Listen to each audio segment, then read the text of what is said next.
Welcome to this week's edition of Black Authors Matter TV, where we interview the latest movers and shakers in the African American literary community. You'll meet some old friends, discover new ones, and stay abreast of the latest book developments around the country and even the world.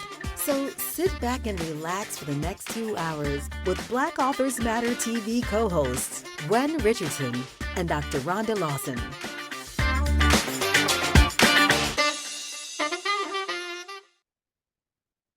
Happy New Year and welcome to the first episode of Black Authors Matter TV for 2024.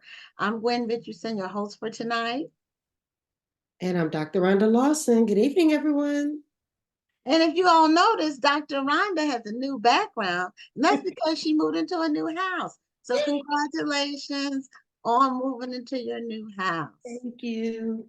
And we have another amazing show. We have a couple of announcements, and then we're going to be showing you a short video about Rhonda's upcoming Black History Month event. So one thing I want to say is that the photos from this year's festival and videos, they've all been uploaded and posted now. So there are hundreds of them.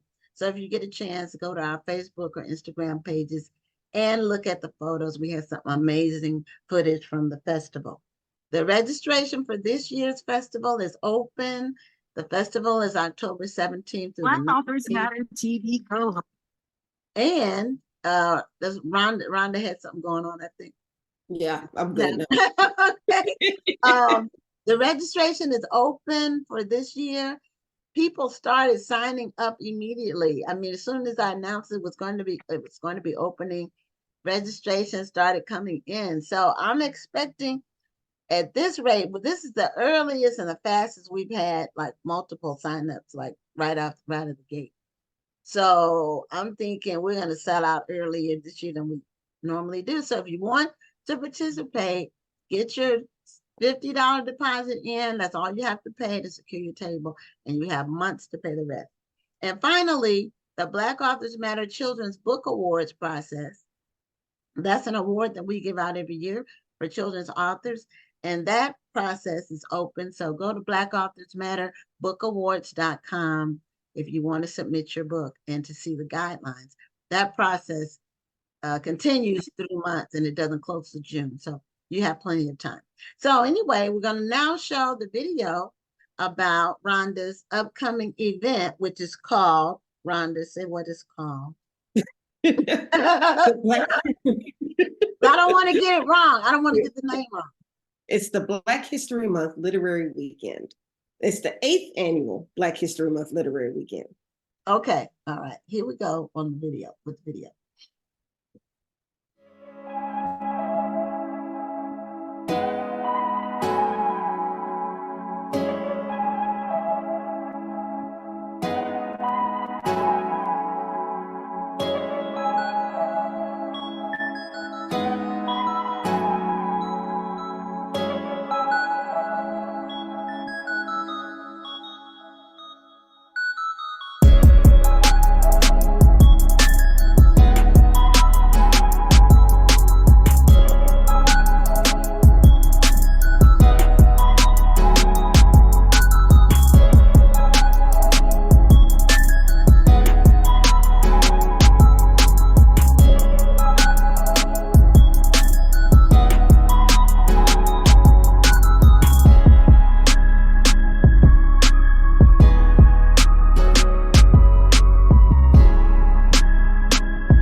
So that's Rhonda's book event that she's the brainchild behind it, and she's been doing it. This is her 8th year.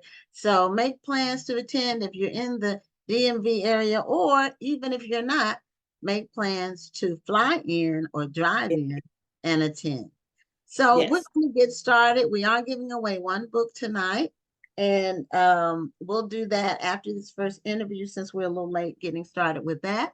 And so our first guest is Ashley Knight, and she's the owner of Words Unite Bookstore in Killeen, Texas, which is near a military installation, if I'm not mistaken. Yes, Fort Hood, Texas. Fort Hood, Texas, that's what is near.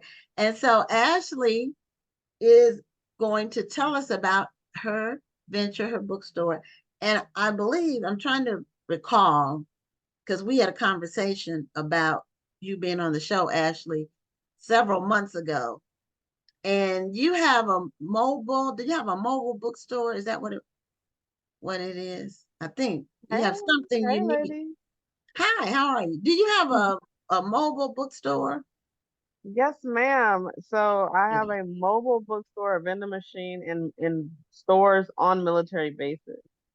That is awesome. I wish you were there when I was stationed at Fort Hood. Right. And it ain't Fort Hood no more. It's Fort Cavazos now. Oh, that's right. They've been That's the changing all of the name. names of racist people, of people who were a In part the of Confederacy or Confederacy, right? Right, And they were right. changing the names to other names. Fort Cavazos is a good name. Yes. Yeah. so who is that named after? Do you know? It's a Hispanic command sergeant major. So they Okay. made it a Latino command sergeant major reference for Fort Hood now. It's Fort Cavazos. Okay. Now,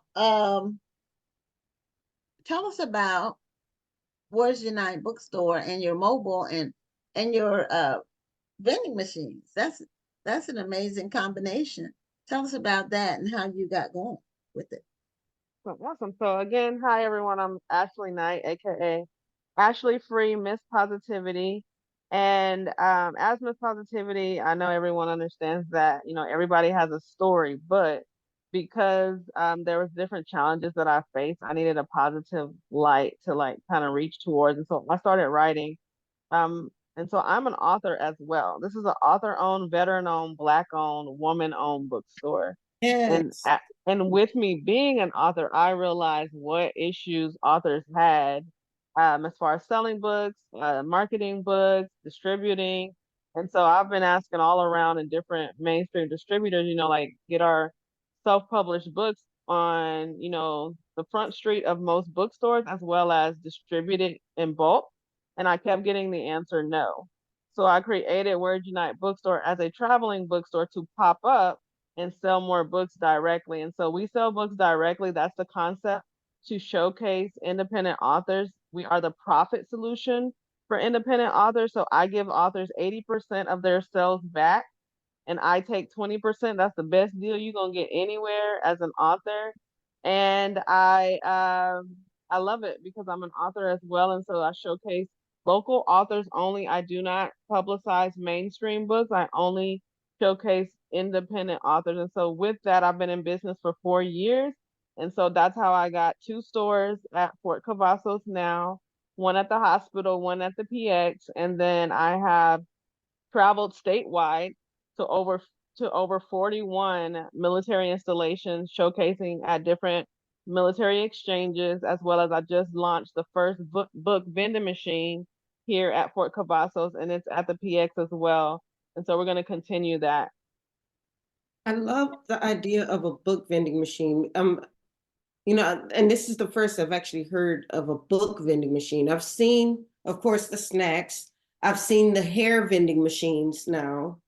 I've seen makeup vending machines, and I've even Right. seen electronics vending machines. You see them in the airports a lot, Airport. where if you need the earbuds before you get on the plane. But I think a book vending machine is an amazing concept. Where do you put your machines? So I am currently working to put my book vending machines at every military exchange. So just like I said, I travel state to state. So everywhere that I go, I can drop a book vending machine at a military exchange, AFES location or PX location, which is their main mall. So I have a contract with them. I can just drop a vending machine. I can go and leave it there and then just worry about restocking. And then I got called by the American Booksellers Association last month. I am one of two bookstores that has a book vending machine.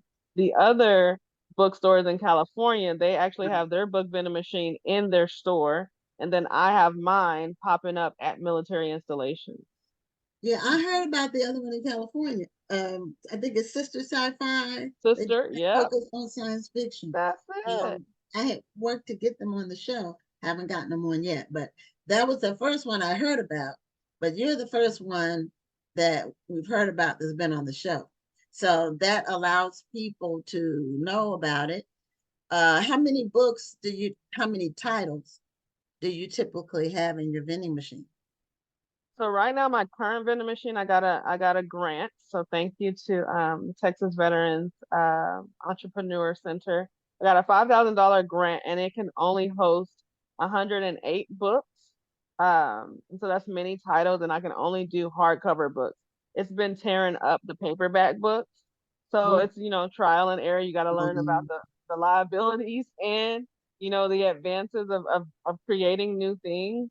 And so we're working out the kinks of having a vending machine that actually spits it out like pizza or something like that. That's my goal. So I am right now currently doing fundraisers to raise money for the vending machines that spit it out like pizza. There's some in airports already. That those vending machines kind of give it a better distribution portion. And so those vending machines cost $8,000. The one I got, I refurbished and made it, and I got it for $5,000 with the grant. And so that's the goal. This is my first one, like I said, but I can do 108 books in there. With the current one I have, there's ones that you can put like 300 books in there if we do it that way. So you said that you said only local authors, no mainstream authors. But do you mean only authors in Texas, or do you mean indie authors and they can be anywhere in the United States? Yes, indie authors anywhere in the United States. I have authors as far as Canada who are it's a consignment opportunity. So I call them showcase authors. So showcase authors pay a membership. They put their books into the store, and then I take them everywhere that I go. But yes, indie authors, anywhere across the internationally. That's wonderful. Now, someone said that there were no bookstores when she was at Fort Hood. That's Tony Benita. And she also said, check with King's Naval Base in Kingsland, Georgia. Are you familiar with that one? I have not been to any naval bases, and I actually have been trying to get point of contacts for naval bases. So listen, if you have some information, please let me know. But I have done Air Force, Army, and Marines. I have not been able to tap into any of the Navy exchanges yet. I've been really hitting up Hawaii. I served there for 4 years, and I'm trying to do the NEX there, which is a naval um, location. So if I can get into it, then yes, I will try. Well, I do want to say, Tony, I got to give credit where it's due. There did used to be a Black bookstore in the Fort Cavazos area. Back then, Yes. It was called Babatunde. Yep, Babatunde. And I gotta give him his props. Yeah, he is my mentor. So yes, girl, give him his props. He had 2 bookstores. He had the longest Black-owned bookstore under one roof. Yes. Where you spend your money is where you give your power. And Yep. he is my mentor. I just literally talked to him this morning and showed him my 2024 setup.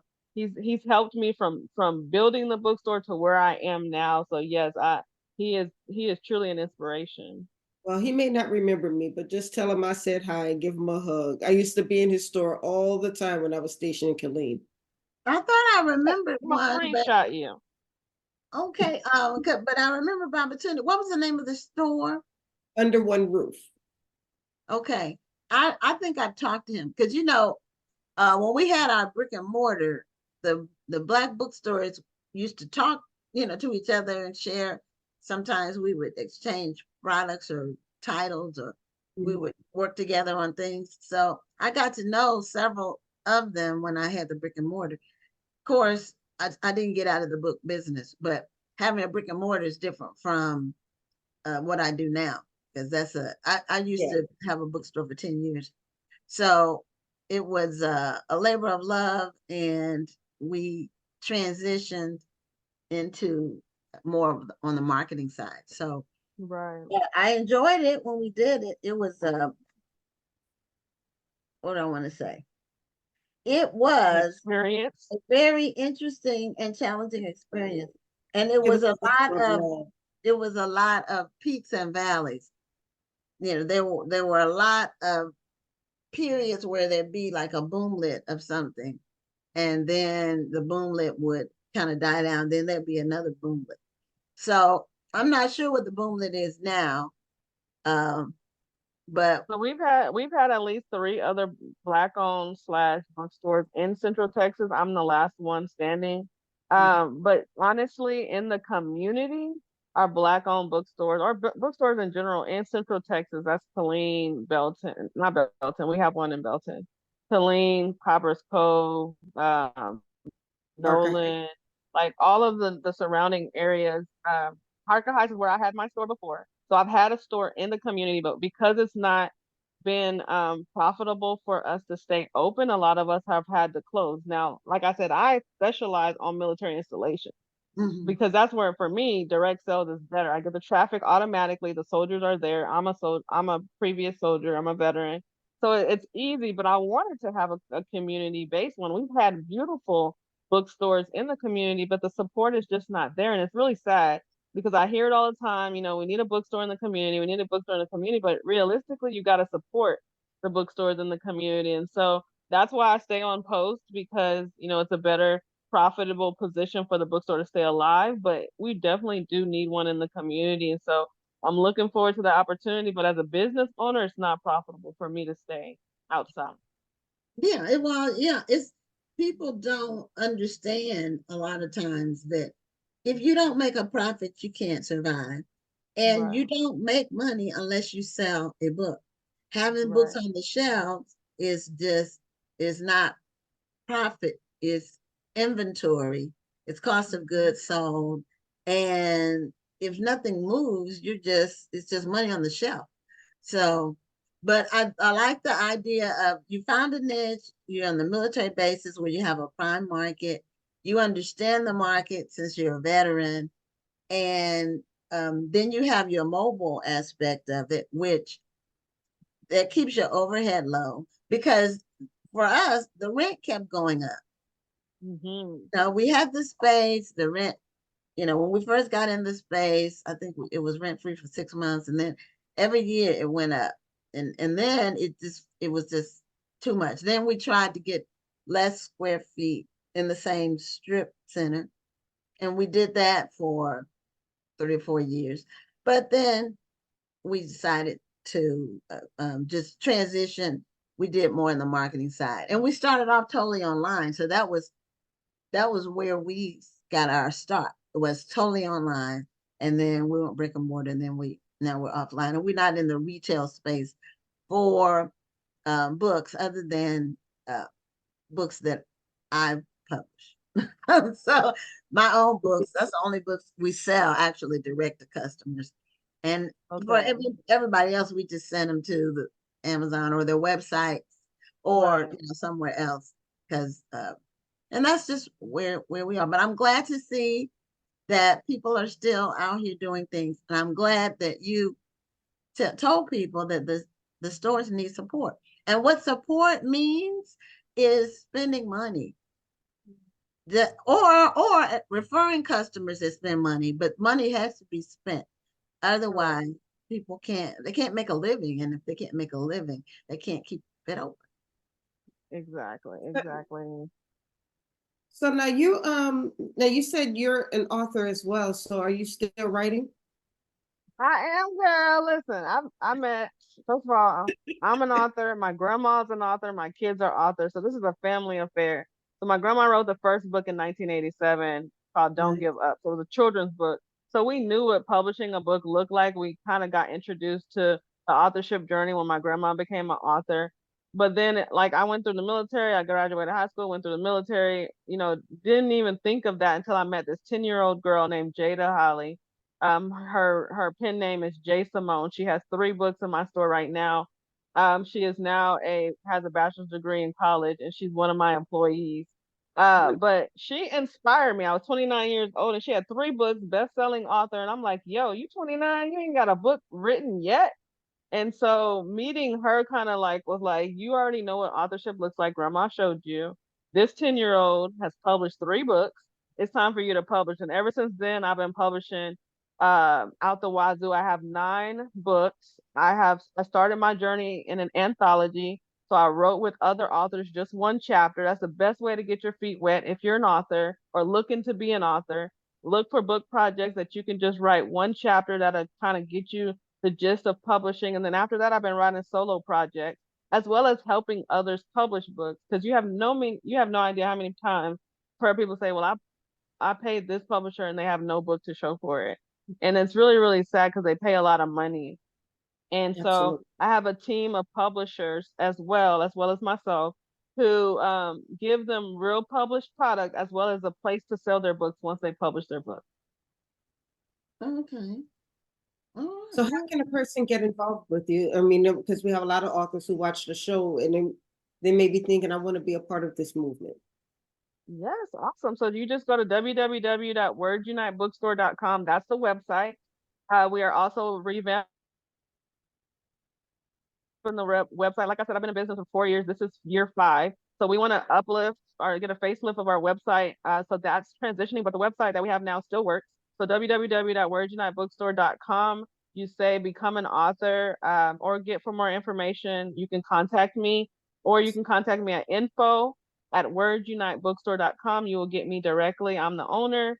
And I have an amazing staff with 2 stores open. So if you want to come in person, you can come meet any of us there. But anywhere in Killeen, you can come contact me or do www.wordunitebookstore.com. You can contact me through there. Okay, well, I did put the website in the chat. So everybody support this movement. Get your books in this bookstore. And then just so they know that you are not a nonprofit organization. I am not. There is a cost. I mean, it's a Yes. great cost, and you're not going to get a better deal than this. But there is a cost to get your book involved in Words Unite Bookstore. Am I right? You are correct. So like I said before, I give y'all 80% when I sell your books every month. So I sell your book, I tell you how many books you sold, I give you 80% the following month. It's a consignment opportunity, and I only take 20%. And per year, it only costs you $100, people. $100 per author. You know why? Because I have 9 books. I know how much books cost. So with that, I will carry as many titles as you have. And I have authors who have over 30 books that they've published. So you can give me as many titles as you want, but it's $100 per author. And I just make you an account. You become a member. I also make you sign all of the books. So you got to remember that this is a special place where they get to meet real live published authors. So we sign all of our books, so they get signed copies and they get local authors' books, like self-published authors, indie authors' books. So this is a place you want to be as an additional platform, because you definitely should be selling your own books directly, daily, some kind of way. You should be having a constant selling up tempo for your career as an author. But I'm an additional platform, and I'm telling you, for most of our people, it's a profit solution, because I changed the game with selling books for some of these authors. Do you have Okay. particular genres that you focus on? So my bookstore in general focuses on being a positive life influencing environment. So I don't promote hate. I do not promote crime. I read every book that I receive, and I talk to all the authors that I do receive their books. So it's not a genre specific. I would like to cover all genres, but I will not carry a book unless an author created it. It has to be an indie author.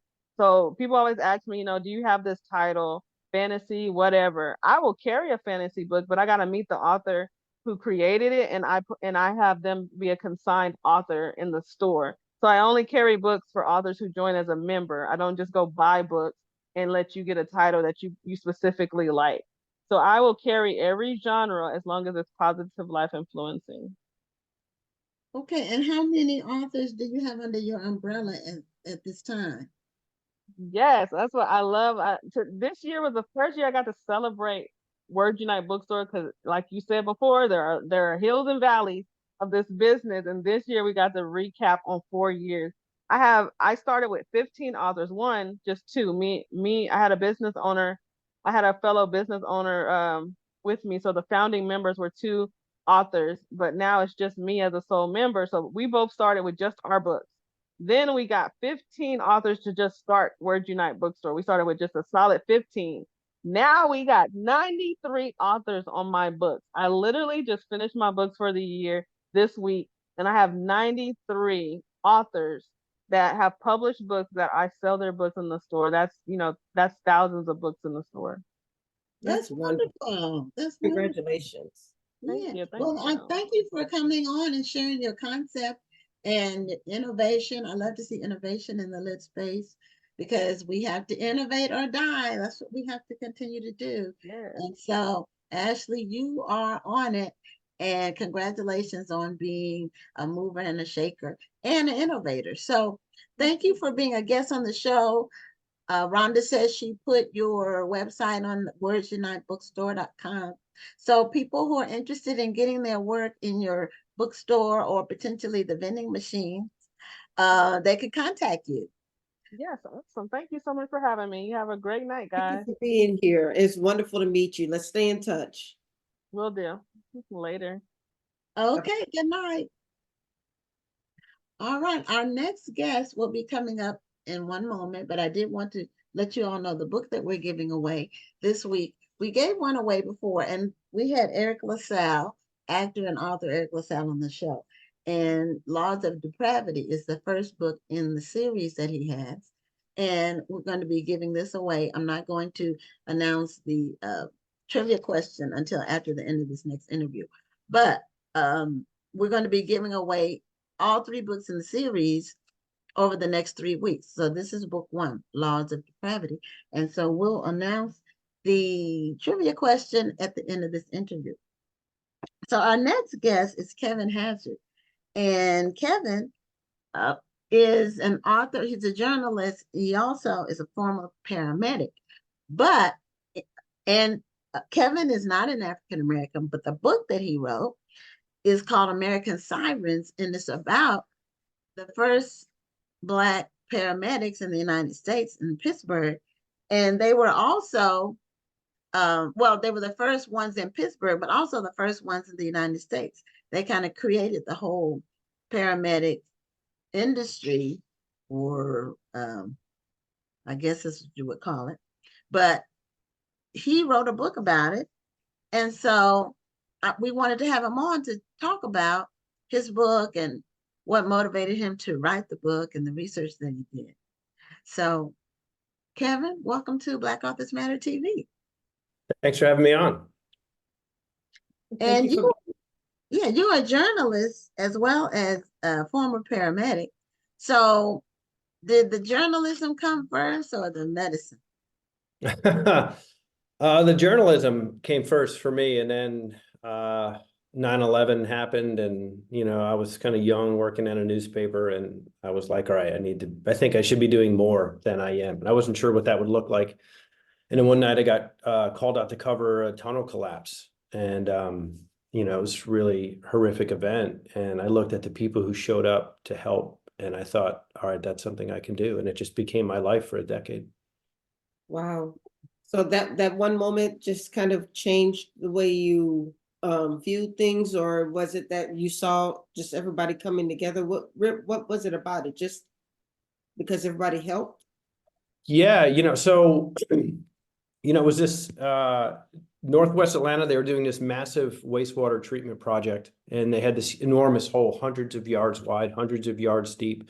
They were a group of men down on the scaffolding, and it just gave way underneath them, and they disappeared into the earth. And so we got there. I was a newspaper journalist. I got there shortly before the family did. And so we were standing there covering what had happened and trying to figure out what was going to happen next. And, very quickly, what we all realized was a body recovery became very personal, because there were a dozen women who were waiting to see if their husbands were going to come out. And so, what do you say to somebody in a moment like that? How do you interact with someone and, who's trying to wrap their head around this sort of unfolding tragedy, which while you assume also holding on to a sort of a glimmer of hope. And while that was happening, the city's high-angle technical rescue team came, and they were the ones who lowered themselves down to pull these bodies out. And, the sort of 23-year-old in me responded to the way these guys carried themselves, a certain confidence, but the human in me responded to the way that they dealt with the families. They were, nobody else wanted to say anything, but of course these guys were on the other side of that bridge. They were sort of in it together, and they were able to communicate with these people. And that was something that just clicked with me, this idea of these two people being able to make this connection across a tremendous divide in the midst of a horrible tragedy. And I thought it just felt like a worthwhile thing as soon as I saw it, and seemed kind of what I've been searching for. Wow. So, first of all, that's a beautiful story and it's very inspirational. But I guess now I wonder, what made you decide that you wanted to write about the history of EMTs, and then even further, what made you look into Black EMTs? I wrote, after having worked for 10 years on an ambulance, I wrote a memoir about sort of the crazy, funny, scary, wild life that is, a career on an ambulance. And after it came out, somebody who read it sent me this email and said, "Hey, have you ever heard of Freedom House?" And I had not. And so I started looking into it. And two things struck me. First was working on an ambulance was this, it was this really formative decade of my life. It's something I take very personally. I have a strong connection to the medical community, the emergency community, first responder community from that time. And so when I saw that there was this incredible origin story to EMS that had never been told, that I had never been told, that nobody I knew had been told, I don't know, it frustrated me, because I thought, here's this incredibly worthwhile career that these people do. And the way it all began, the people who started it have been lost to history. And I thought, I was already a writer. I'd already been a journalist, and it just felt like the perfect story for me to get into. And then, of course, the more I began to dig into it, the more I realized that at every turn, each person that I came across was more fascinating than the last. And the story just kept ratcheting itself up, and the tension and the stakes kept getting higher. And suddenly you realize that it's an incredible story. And then when I started reaching out to people, wasn't sure what kind of reaction I was going to get. These were men in their 70s, who they had been waiting decades, since before I was born, for someone to tell their story. So I didn't know how frustrated they were going to be. I didn't know how open they would be. People have a tendency to promise a lot when you have a very exciting story. And I figured that these guys were probably snake bit. And what I found was this incredibly gracious group of people who were humble, but also incredibly proud. And all they wanted was an opportunity for the world to know what they'd done. Early on in my research, I spoke with a widow, and she said, my husband died without my children knowing what he did. And I just want someone to tell the story. And you can't have a conversation like that and walk away. That you have no choice but to kind of dig in as a, just as a human. You just think, my God, like, this is a story that deserves to be told. Right. So the title of your book is American Sirens, but the subhead, and I have that right here. Oh, here it is. The incredible story of the Black men who became America's first paramedics. So people don't, it's sort of a niche within a niche within a niche.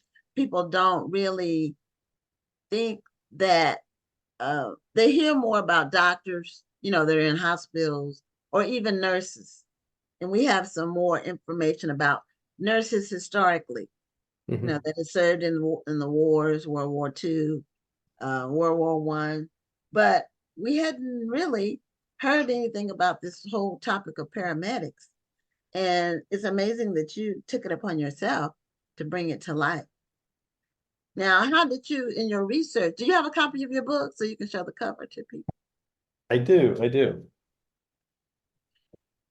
I'm upset with you that you had to look for it though.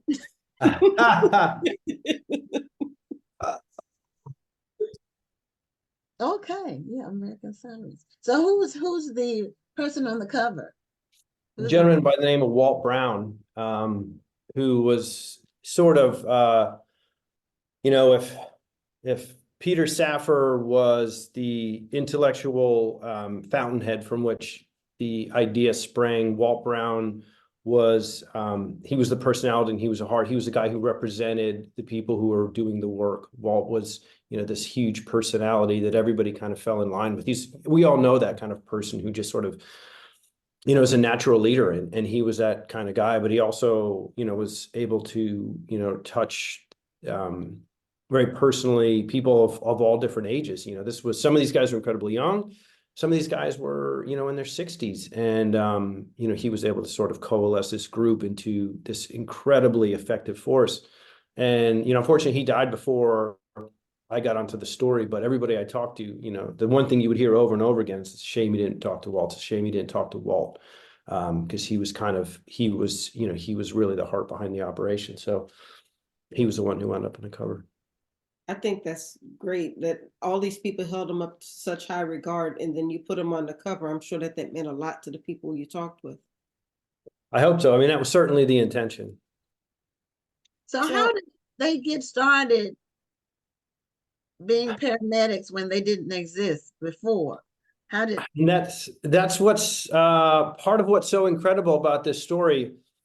So there are two things that happen at once. One is that in 1965, a small, sort of forgotten little organization within the U.S. government puts up this pamphlet that's since been known as the white paper that said that paramedics were, or the word paramedic didn't exist, but we'll just use it.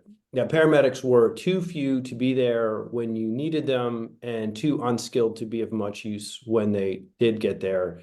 And it was such a huge problem that in 1965 alone, more Americans were killed in highway traffic accidents than had died in the entire Korean War. And at the same time, you're more likely to survive a gunshot wound in Vietnam than you are in the US. And the reason for both of those things is that there's no pre-hospital care. So nobody knows what to do about that. So that's kind of where we are in 1965, is that if you have a medical emergency, the people who show up at your door in all likelihood are going to be two undertakers and a hearse, because it's the only business capable of carrying a body. So if you have an emergency, imagine you are hoping not to die and you look out your window and this hearse screeches up with flower petals trailing from the last funeral. I mean, it feels like the worst way to begin this like life-saving moment, but that was the reality. And so there's a doctor, Peter Saffer. He was this Austrian-born anesthesiologist who had invented just a decade before CPR.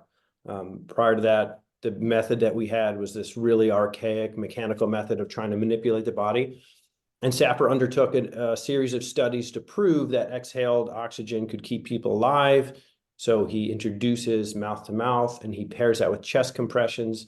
He releases the results of his study, and sort of instantly, you know, the world has CPR, and he travels all over the place to teach it. So then from there, he invents the modern ICU. He invents critical care. He's a pioneer in the world of anesthesiology, which was just beginning. So this is the sort of person he is. He's living in Pittsburgh in the early 1960s, and he had a daughter who was a severe asthmatic who died one evening while he and his wife were out of town. She went into a bad asthma attack. Help was called, and in the time that she was picked up by the first responders until the time she got to the hospital, she was not breathing, and so was brain dead. So even though when they got to the hospital, Saffer himself took over her care, got a heart rate back on her, got her breathing again, but was unable to save her because she was brain dead. So he now has this very personal reason to want to fix this problem that the nation faces in 1965. And so he develops what we would today recognize as a paramedic training program. It's as rigorous as anything people take today. He modeled it after medical school. So he understood that if you wanted to create a new profession, you needed to create a new professional. So he designed a program that laymen could walk into, people with zero medical experience or training whatsoever. They could take this course and come out on the other side of it and be ready. So it was going to be a very intense 9-month course. in which they would learn heart attacks and strokes and how to stop bleeding, overdoses, deliver babies, respiratory emergencies, seizures, give narcotics, all this stuff. And then when they were done, they would go through the OR, the ER, ICU, OB, all these things to sort of see and put their hands on all this knowledge and then go out in the street and do it. So he has this wonderful idea, but can you imagine somebody saying to you, hey, put your life on hold for this incredibly intense 9-month course that you might fail out of, in which, by the way, when it's over with, you might not have a job because this thing technically doesn't exist. Like you aren't going to get people to walk away from their job to do that. So you've got to, who are you going to find? So he can't find anybody. So you have on one side of Pittsburgh, Peter Sapper, who has this great idea, but no people to carry it out. And on the other side of Pittsburgh, you have a man by the name of James McCoy, who was a civil rights activist who'd grown frustrated with what he considered to be a slow-moving older generation of civil rights activists. And he struck out on his own, created this organization called Freedom House. And the idea for Freedom House was to generate job opportunities and like job training programs for people who are living in the Hill District, which was a predominantly Black neighborhood in Pittsburgh.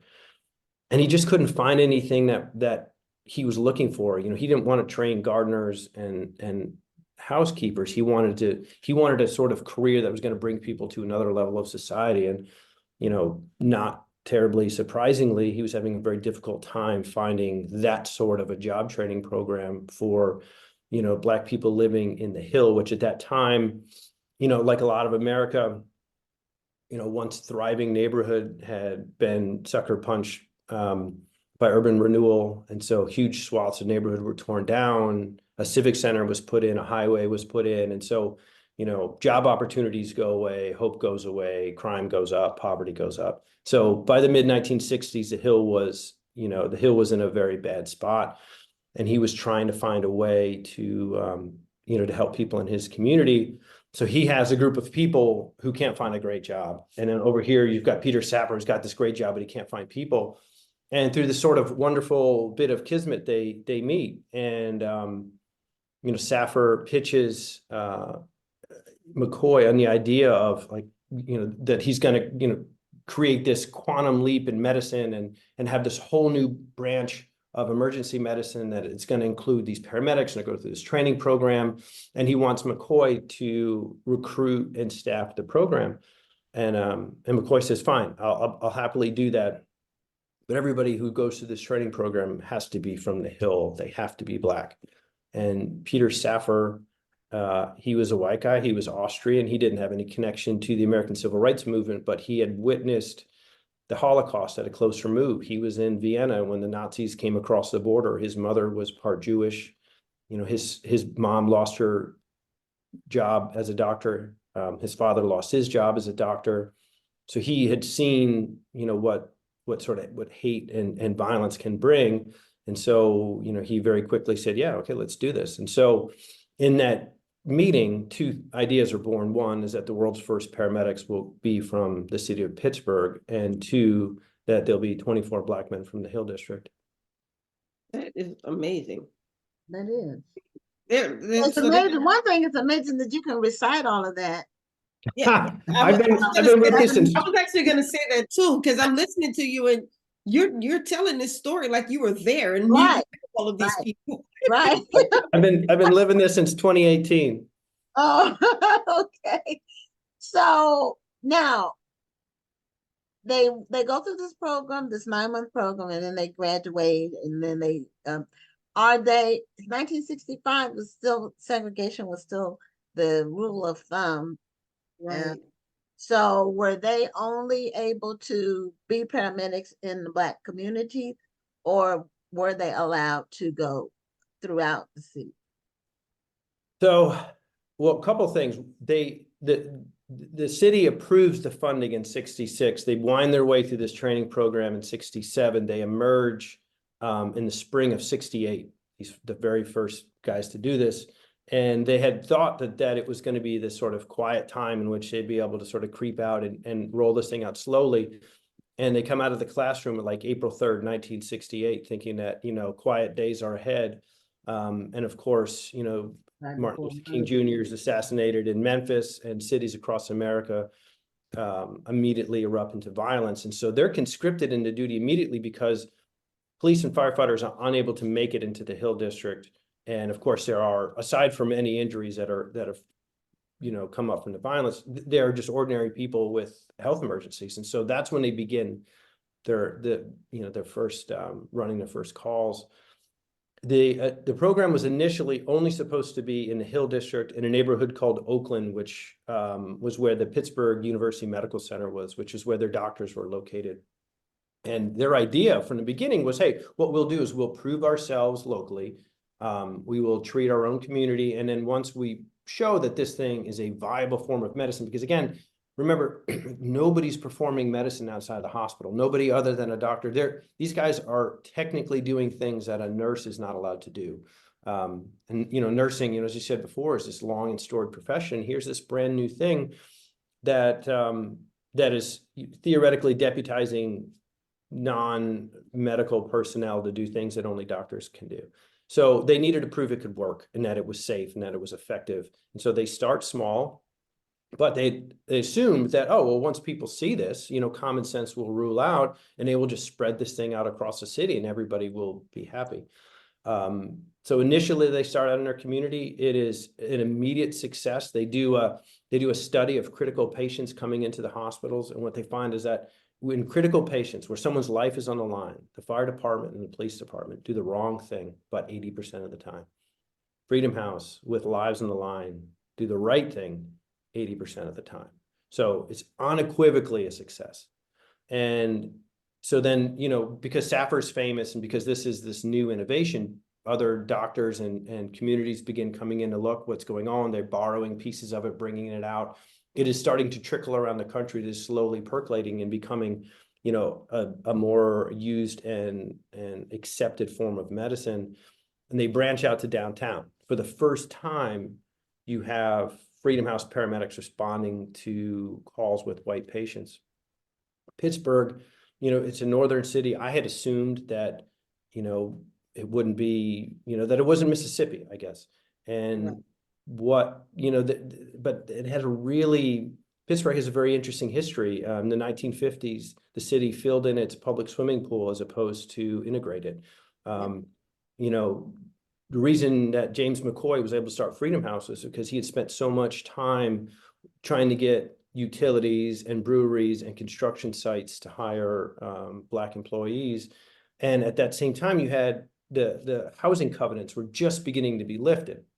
So for the first time, a Black family could move into any neighborhood that it wanted in any of the Pittsburgh suburbs. And the white residents found this to be so distasteful and odious that if you and I lived next to each other and I didn't like you, I would intentionally sell my house to a Black family just to spite you. It was covered in the newspaper as referred to as spite selling.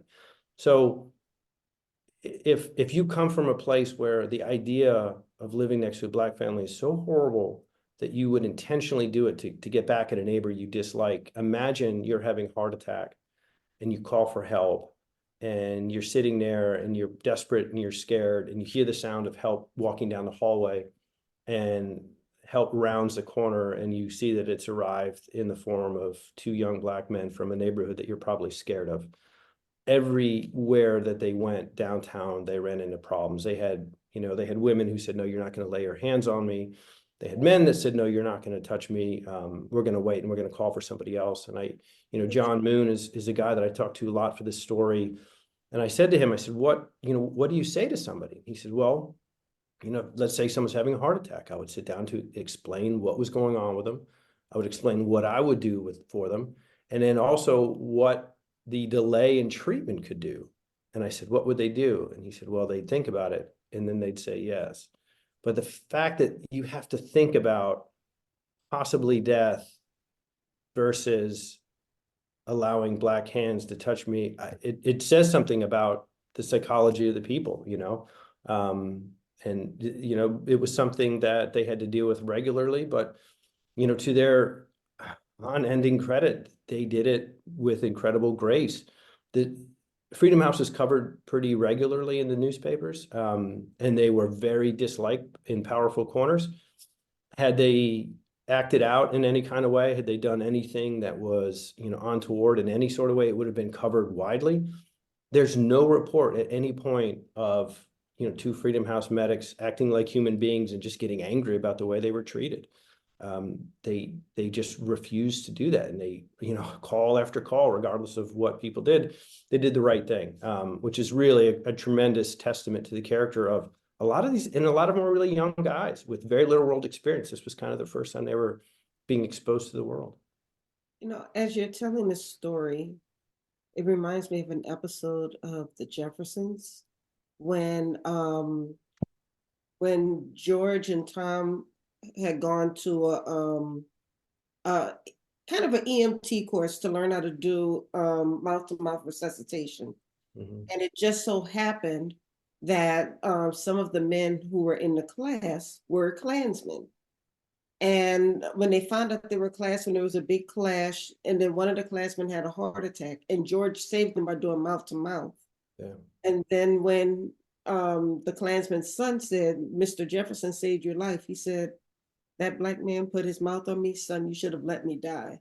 Yeah. And so I'm picturing that there were probably some people who felt that way, who would rather have died than to have let these men from this scary neighborhood touch them or treat them. And I just wonder if they went through that. And so I'm glad to know that I think a lot of these young men probably expected that treatment. And so it maybe helped them to be able to do their jobs with honor, and because they already knew it was going to happen, it wasn't a shock to them. So that's Well, just that was why I asked the question about the time period when he said 1965, because there were some things that were understood during that time period. right. And Black people understood they had to be submissive, regardless of how they were being treated. It was just that was the way it was.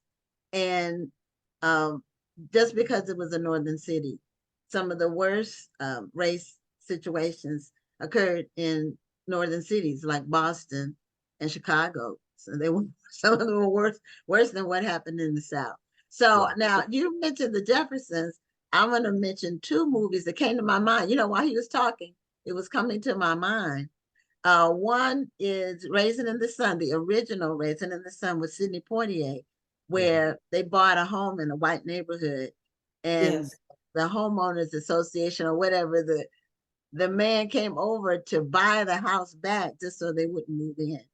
And then, this other movie has Sidney Poitier too, but it's even older, called No Way Out. I don't know if you've ever seen No Way Out. Sidney Poitier is a doctor. He's like just become a doctor. It's the late 1950s, and Richard Whitmark, I think is the actor, is a very racist person. He's also a criminal, and he comes into the hospital and he needs a doctor, and Sidney Poitier is trying to help him, and he refuses to let him touch him or his brother, and the brother dies. So during that time, that was very common. It seems like a world away now, but during those times, it was Black people were in a particular position, and that's where we were. Our ancestors were. And we really, I am glad that he told this story. yes. I've never thought of the history of Black EMTs or Black paramedics, and it never crossed my mind. And so this is a whole group of people whose stories would have never gotten told had he not made that phone call. And then some guy's like, "What? You want to tell my story?" Yeah, and then you kept at it, and you learned a lot while you were reporting and just doing the research for the book. I want to tell you how I heard about the book. All right. I have a very good customer. We used to have a brick and mortar, but we have a customer that's been buying books from us for 20 years, even though we no longer have a brick and mortar, but we can still order books. And she listens to NPR like every day, all day, about new books that have come out. And she said, you need to get Keith Hazzard on your show. And so that was how, then I researched the book and then I reached out to you. That was how I learned about it. Well, I'm glad to hear that. I mean, it really is an incredible story. And, like I said before, these are people who did a job, who answered a call for help decades ago. And I've been waiting since before I was born for just someone to say thank you. When the city took over EMS citywide in Pittsburgh, their medical director set out these list of demands, I guess you could say, 6 things that she wanted the city to do in recognition of Freedom House. And some of it was, allowing them, when they transferred over to the city, to operate at the current level and not have to go through any other training, and to keep partnerships together. And if somebody worked in a certain neighborhood, let them stay in that neighborhood because that's what they're familiar with. And so she sent this letter to the mayor. And so I have the letter she sent to the mayor. And I have the mayor's response, and he says, okay, he agrees to, we'll take over service at midnight on, in October, and here's all these things we're going to do. And of her 6 demands, 5 of them he lists out, we're 100% we'll do this, this, this, and this. And the 6th demand was that the city of Pittsburgh will publicly thank thank Freedom House for the service that it's provided for the last 8 years. And that was the only demand that they refused. The one that was free, the one that would have been easiest for them to do, was the one they refused. And so that demand is not on the mayor's response. And, the city never did anything formal or official to thank Freedom House. And I think for them, it was incredibly frustrating to have done this thing and then for have it to be swept under the rug. But, this wonderful postscript is that, John Moon, one of the original paramedics, stayed with the city of Pittsburgh his entire career, retired as a chief. And in the mid-90s, he hired a young EMT by the name of Amara Gilchrist. And she stuck with the city and rose up through the ranks. And just this past spring, she became not only the first woman, but also the first Black person to be the chief of Pittsburgh EMS. And that was someone that John not only hired, but mentored throughout her entire career. And so, there's this wonderful legacy to what, these guys helped bring into the world. Not only did they bring EMS to people like me, who, they created the job that I did. And not only did they, create this field that has changed the way lives are saved around the world, but locally and on a very personal level, they were the bridge to bringing in a person like Amara Gilchrist to run the department. Wow. Well, we could talk to you longer, but unfortunately, we've come to the end of the interview. But I do want to remind people, I believe your book will be released on the 15th of this month. Paperback comes out. Yep, the book's out now. Paperback comes out in a couple of days. Amazon, Barnes and Noble, anywhere you get your books. I want to ask one final question. We have several people. Please post the book and the author. So Rhonda, if you could do that. I've already posted his website in the chat, but I can post it again. Okay, but it sounds like this whole thing would make a great movie. Have you sold the movie rights? We're working on it. We're working on it now. So okay, it just sounds like a wonderful movie, and it's something that hasn't been told. So many of the movies are the same story over and over. This is totally different. Different story. Yeah, I've had a lot of these guys reach out to me and say, I think Denzel's son would be perfect to play a young version of me. So I'm like, all right, hey, hopefully. So, yeah. All right. Well, thank you so much for being a guest on Black Authors Matter TV, and congratulations on your book. And thank you for bringing this forgotten history to light. Well, thank you. I really appreciate a chance to talk about it. Thank you. Okay, have a great evening. Best wishes. Happy New Year. Same to you. Okay.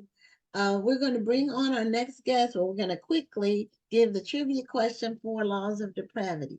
And the trivia question is, there are 2 New York police detectives that are central to this story. Name one of them, and you have to give their first and last name. So there are 2 detectives. You have to give one of their names. You need to get the first and last name, and you win this book. So our next guest, we're going to continue with history, but this time we're talking about a different part of the country, and it's Georgia, or more specifically, Atlanta. And the book is called America's Black Capital: How African Americans Remade Atlanta in the Shadow of the Confederacy. And the author is a professor as well. And his name is Jeffrey Ogbar. And hopefully I pronounced Ogbar right. Welcome to Ogbar. It's a pleasure to be Ogbar. here. Yeah, Okay, all you right. know, when Obama got elected, it made it a lot easier. I was like, like Obama. So Ogbar, it's Okay, a pleasure to be here. Ogbar. Okay. Well, thank you so much for being a guest on Black Authors Matter TV and telling us about your new book called America's Black Capital. And do you have a copy of the book with you? I do. Let me see right here. Let me see if it, I don't know if it will come. There we go. Well, I disappear. So Yeah. it's right here, and this is, let's see. Keep putting it close to you. I think if you put it close to There we you, go. there you go. Okay. And what is the picture that you use to depict for the cover? It's a, yep, it's a picture of Atlanta's life insurance company that was started by Alonzo Herndon, who was the first African-American millionaire in Atlanta. And the insurance company eventually became one of the biggest Black insurance companies in the country. And his son is Norris Herndon, who is in the center of this picture. In 1971, when Ebony Magazine was the first place to call Atlanta the Black Mecca, they talked about Norris Herndon, who was on the cover of this book as a much younger man.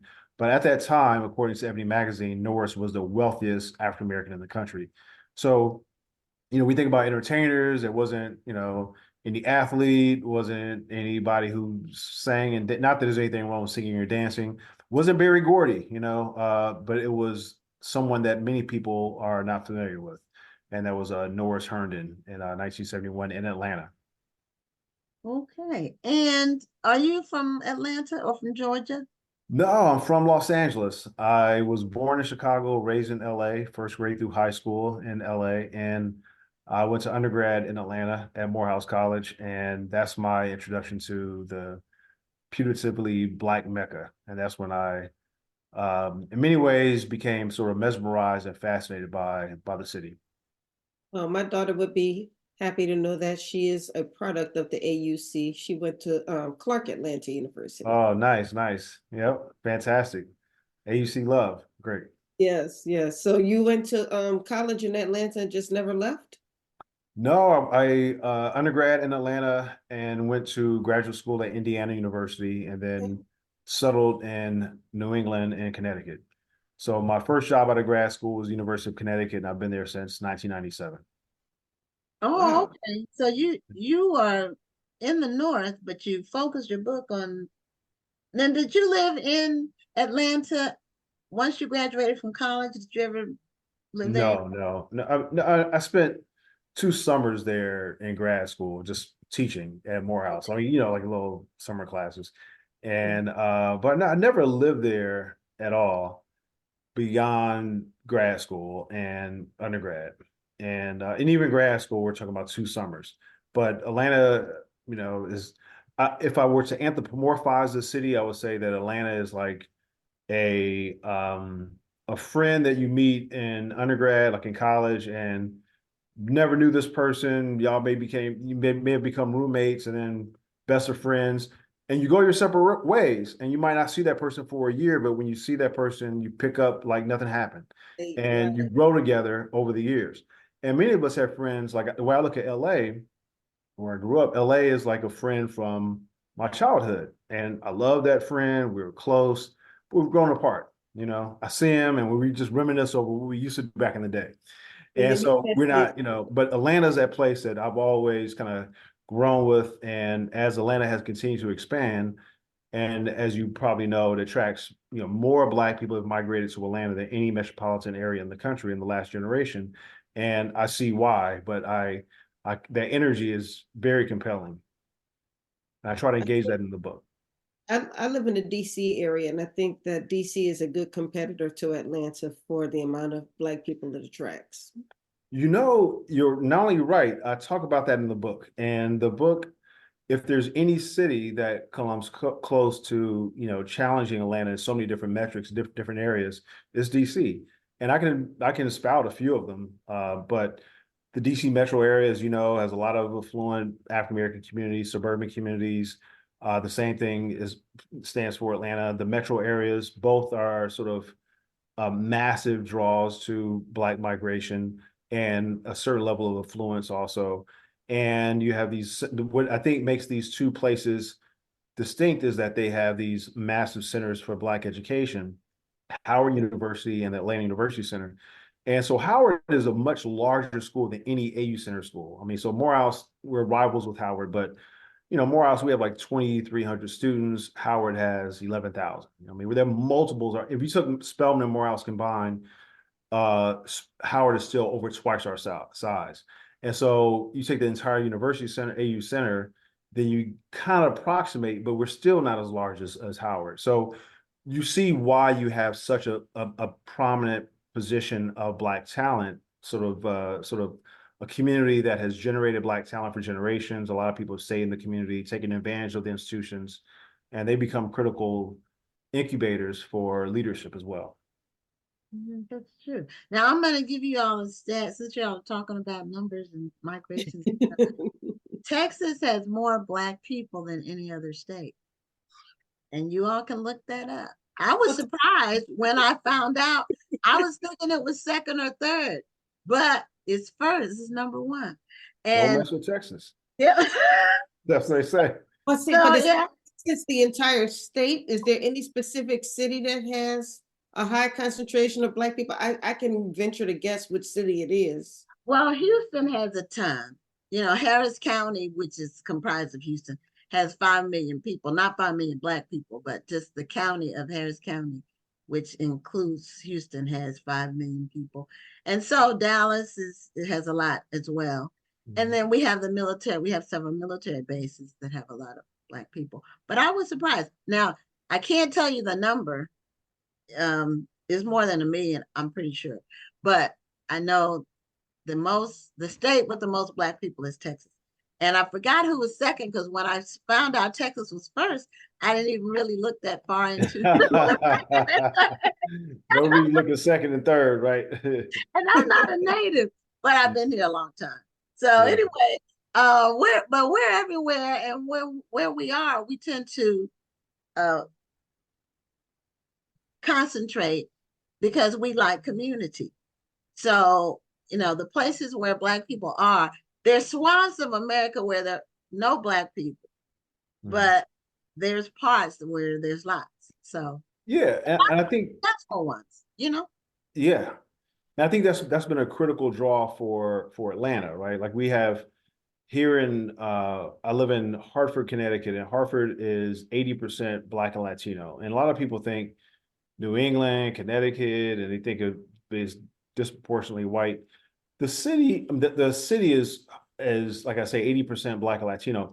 The state itself is one of the most representative states of America. It is, I think, second to Illinois, and maybe right above New Jersey in its representation of whites, Blacks, Asians, and Latinos in a way that reflects the country. So you take somewhere like Texas, or Texas and California, where Latinos are overrepresented, or Asians are overrepresented in Hawaii in relation to their population, or Vermont is overrepresented with whites.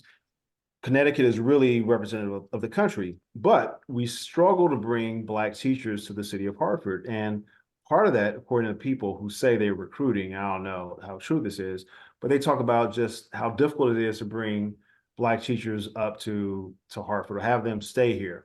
Atlanta, on the other hand, is 51% Black now.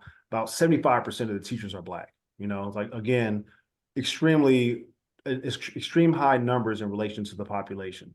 So there's a community and a sort of draw that I think people seek when they decide where they want to go to establish their professional careers. And to quote Julian Bond, who was a civil rights leader, one of the leaders of Student Nonviolent Coordinating Committee, and who was a state representative for Atlanta, Georgia, he said this back in the 1970s, but he told me again this in the 2000s, that before he passed, that if you are a Black professionally trained person who wants to explore his or her career, that there's no city better to maximize your talents and to fly as unfettered as possible than Atlanta. But he said, if you're poor and Black, Atlanta will look like Memphis or Gary, Indiana, you know? So that while you do have a whole bunch of Black folks who are doing extraordinarily well in the city, there are also, of course, Black folks who are not. And those who are not, I talk about this throughout the book. I mean, even 30, 40, or 100 years ago, you had Black people doing extraordinarily well in different spaces, but you also had Black people in pressing poverty. And that theme has always been around, these sort of class tensions and class divides. But people are drawn to the city, I think, oftentimes to see and participate in what we might measure as Black excellence. Well, you have that educational complex where that's a sort of a breeding ground, for lack of a better term, for professional positions once they graduate. Yeah. So you have all those people coming there to be educated, and not all of them are from Georgia. No, it attracts people from all over, and then many of them stay there once they graduate. And it's been that way for generations. So in my book, I talk about how a lot of people that we see as iconic African-American figures, like James Weldon Johnson, who wrote the novel autobiography of an ex-colored man, who also co-wrote the Black National Anthem, Lift Every Voice and Sing. James Weldon Johnson, who was a diplomat, who was a civil rights activist, a novelist, NAACP leader, he got his education at Atlanta University, which merged with Clark College, became Clark Atlanta University. Walter White, who was the executive secretary to the NAACP, is a grad as well of Atlanta University.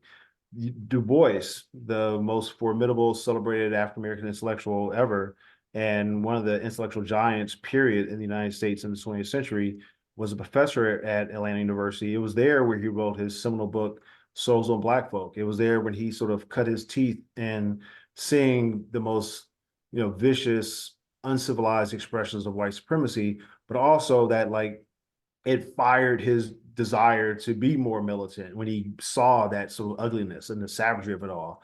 And then you, of course, Dr. King, but I could go to this whole list of people who lived in Atlanta, were drawn to the city. And I mean, Maynard Jackson, whose dad, Maynard Jackson Sr., came from Texas. He went from Texas, went to Atlanta for college, and ultimately came back and became a minister, passed away, but he had a son with him, and his son stayed in Atlanta, and of course became the first Black mayor of a major Southern city. And so the city has drawn so many people to those universities and those colleges. So they have been the nucleus for so much over the generations. As you say all of that, which is all totally true, so many of our leaders were educated in Atlanta or in the South. But then you also mentioned how Atlanta is an overlooked center of the new Negro Renaissance, also known as the Harlem Renaissance. So how is it overlooked when there's been so many people who were educated there, who moved there to get a better life? How did it become overlooked? It's an excellent question. So a lot of times, so historians have used this term, and I think most of us who are familiar with African-American history we know of the Harlem Renaissance. Mm-hmm. And anyone who knows anything about the Harlem Renaissance will think about Harlem, New York City in the 1920s, and think of Zora Neale Hurston. We'll think of Langston Hughes. We'll think about the jazz artists. We'll think about all these expressions of African-American intellectual, political work. And we might even think of Marcus Garvey and other folks, perhaps Du Bois even, who was active in the Harlem Renaissance. The thing is that at that moment, they did not call it the Harlem Renaissance. And Langston Hughes didn't refer to it as the Renaissance for decades, the Harlem Renaissance. And Alain Locke, who was a so-called dean of the Harlem Renaissance, who was a philosophy professor, Harvard-educated philosophy professor at Howard University, he used the term the New Negro Renaissance. And at that time, there was what was going on in Harlem was also going on in Chicago and Los Angeles and Washington, D.C. and other cities. And it was in the late 60s and early 70s that people started calling it the Harlem Renaissance instead of the New Negro. We were moving away from the word Negro, and then people didn't know what to come up with. They were like, all right, call it Harlem, because everyone knew Harlem as this conspicuously Black city or part of a city. So that term stuck, but what it did was mute all these other cities and all the contributions they made to the same moment. And a lot of times people have talked about Chicago as a major locus for this activity, but Harlem and Chicago cannot really, in many ways, compare to what was going on in Atlanta at that time. So in the 1920s and 1930s, there were Black newspapers all across the United States. And although there were cities with more Black people numerically, only one city in the United States of America had more Black people percentage-wise than Atlanta, Georgia in 1920 or 1930. That's how super Black Atlanta was as a percentage of the city, right? So it was even super Black back then.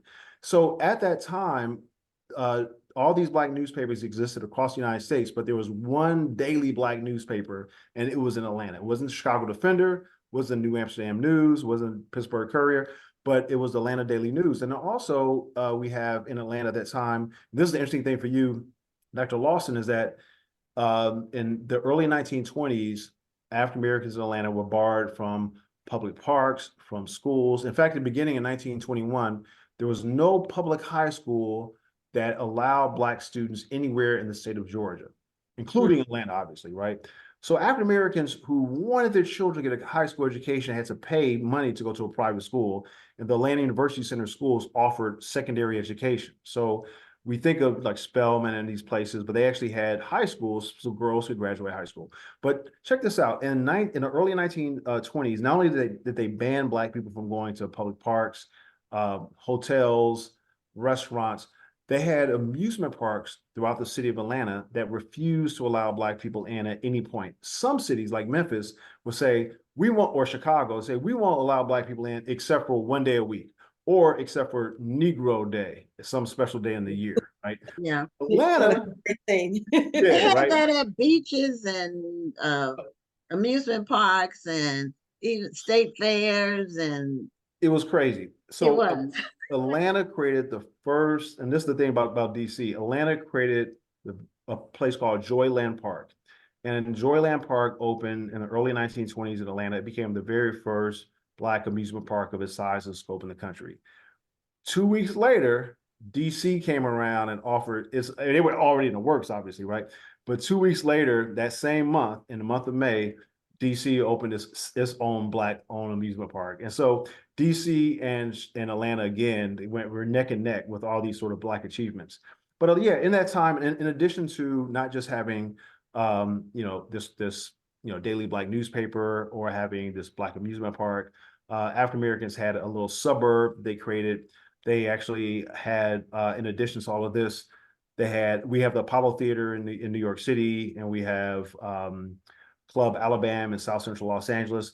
But they had two nightclubs in Atlanta that were Black owned, that were places where all the Black amusement, the sort of entertainment figures of the day came. And so, Duke Ellington, a series of everyone that you could think of came through these two clubs in Atlanta at this time. So Atlanta was a point where you have intellectual work, you have activists, you have the Universal Negro Improvement Association. Marcus Garvey comes down there.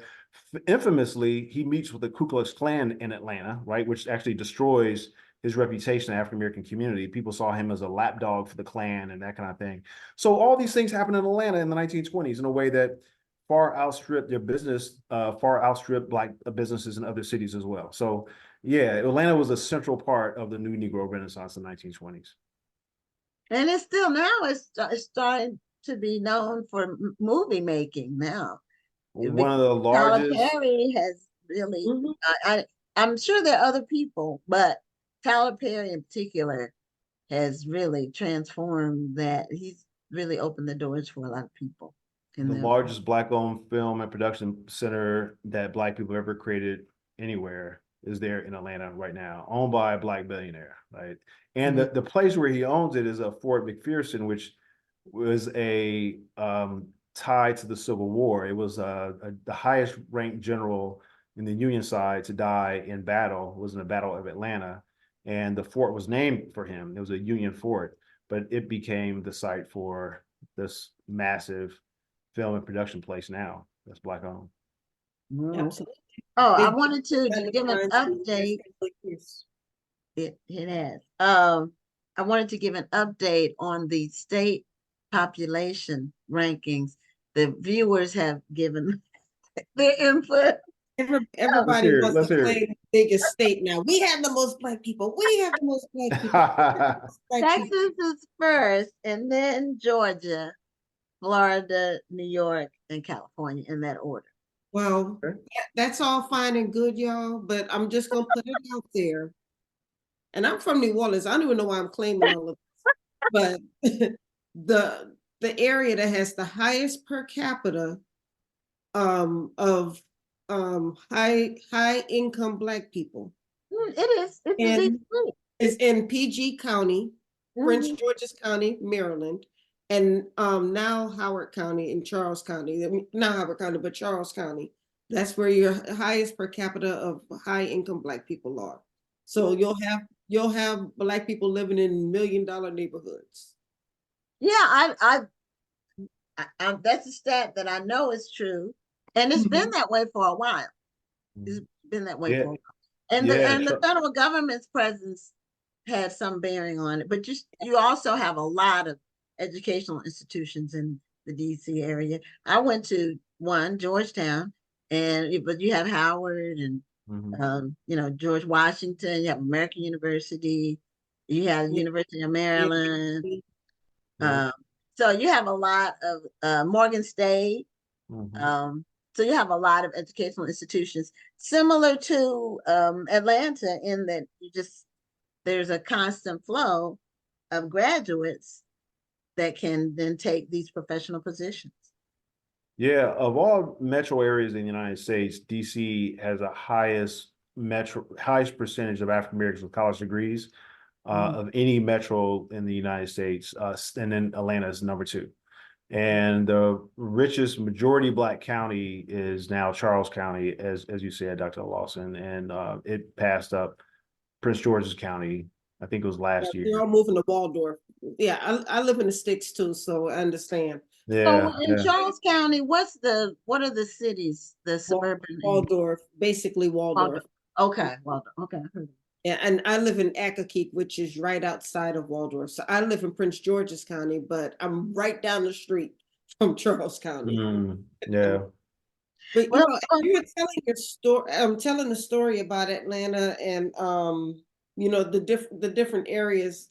It made me think. I mentioned a little while ago. I'm from New Orleans, and there was Pontchartrain Beach, which was a segregated park in New Orleans. And so black people had to go to Lincoln Beach. And Lincoln Beach was basically the black beach in New Orleans. Yeah, we actually have beaches in New Orleans, believe it or not.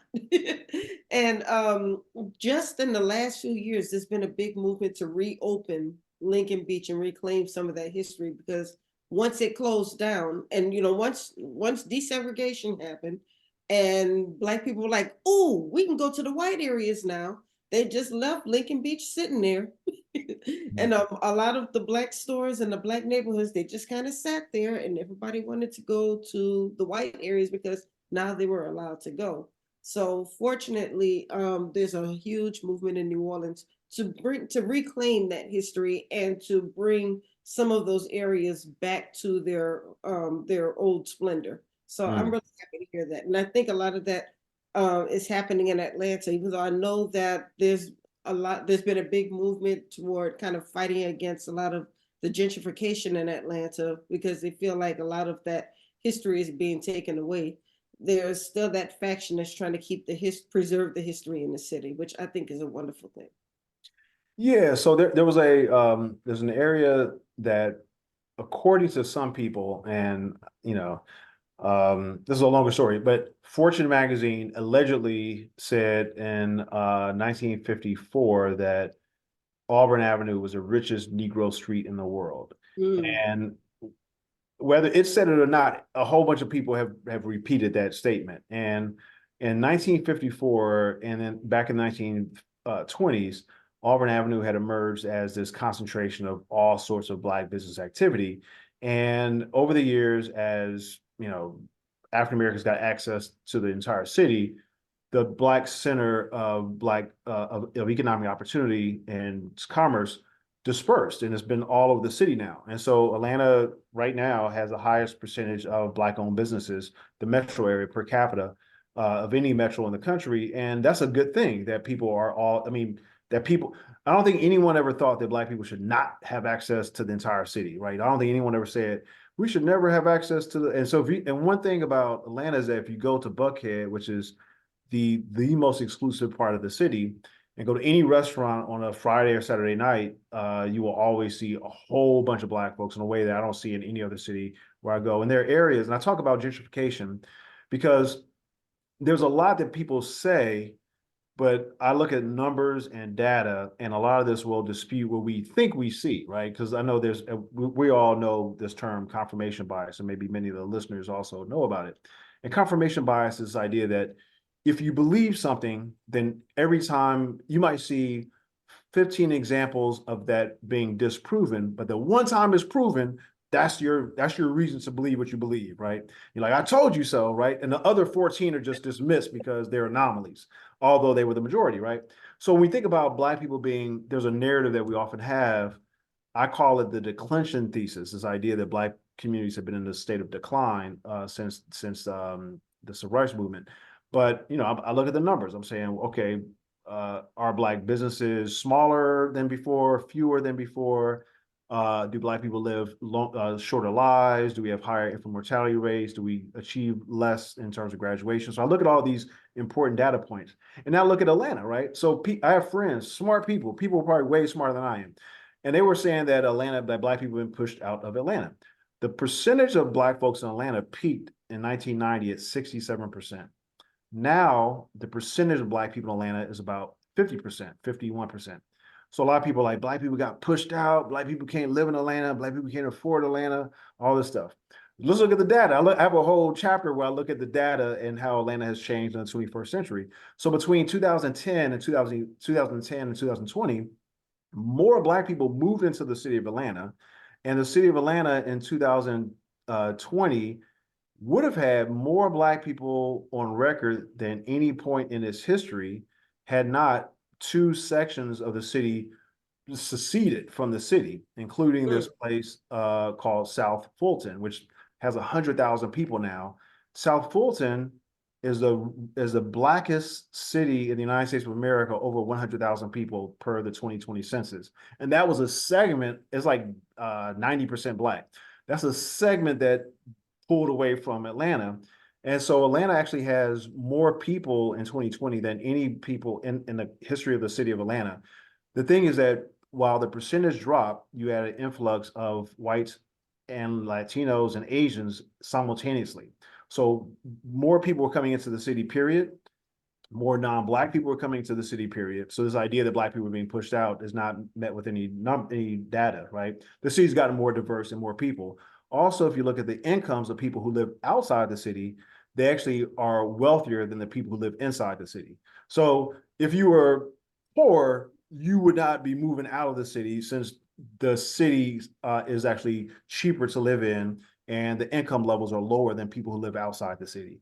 And so it's really kind of interesting. I can't say this is the case with every city, but I do look at these sorts of numbers. And for some reason, I think, you know, I like to think that this is what I tell people.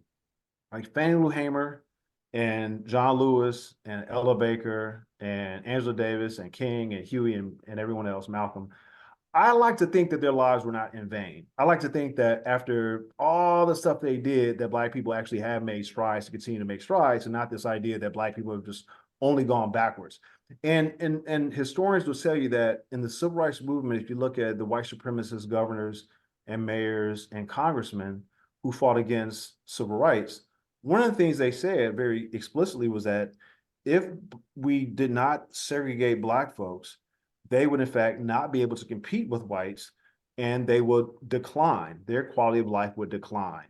And so in many ways, this idea that we are sort of always in a process of declining goes with an agreement of our most vicious adversaries who pushed against all the things that the people we love advocated for, right?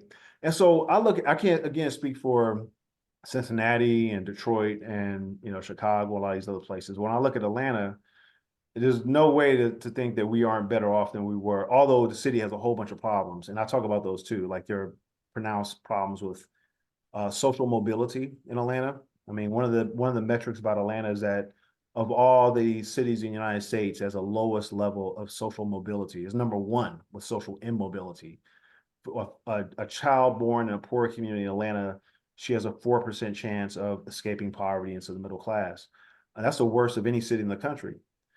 But then if you expand it to the metro area, all of a sudden Atlanta drops from number one worst to the 227th worst. So it plummets. So it speaks a lot to what the metro area has sort of done in terms of Black achievement, Black success, and Black innovation. Wow, I We could talk would to love you. to continue to talk about Yeah. Atlanta, but we actually passed our time.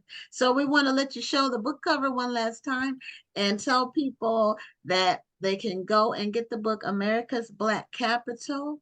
And he's coming in and out, but we can see him, America's Black Oh, America's Capital. Black Cattle. I know. It's This is about terrible. It's about There we go. Atlanta, how African Americans remade Atlanta in the shadow of the Confederacy.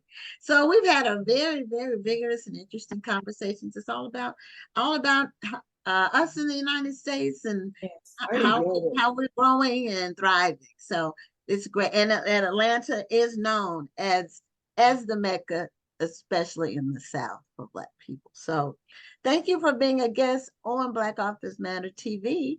And we want people to go out and get your book. And congratulations on releasing it. Thank you so much. Thank you so much for the opportunity to speak to you both. It was fantastic. Thank you very much, and wish you the best. And thank Okay. you. You have a Happy great New Year. guest as well. Happy New Yeah. Year to you. All right. Thank you. Bye. Okay. Well, we've gotten a lot of history tonight, and we on both ends we've had bookstore owners. So we started with the bookstore owner, and we had the history in the middle, and we ending with the bookstore owner. And we're welcoming to the show Amber Collins, and she's the owner of the Soul Book Nook in Waterloo, Iowa. Ooh. So that's not necessarily a place where we would think about a Black bookstore, but Amber is the owner of one, and she's going to be on screen shortly as soon as Yeah, we what can. is that box? How she do that? I don't know. That's cool looking though. I guess it's her It's- backdrop or whatever you call it. So Amber, if you can lower your camera a little bit, just I sure will. see your. Can you see better? No, There there. That right Yeah. there, right there. Okay. Oh, I got That it. was good. now we're seeing your chest.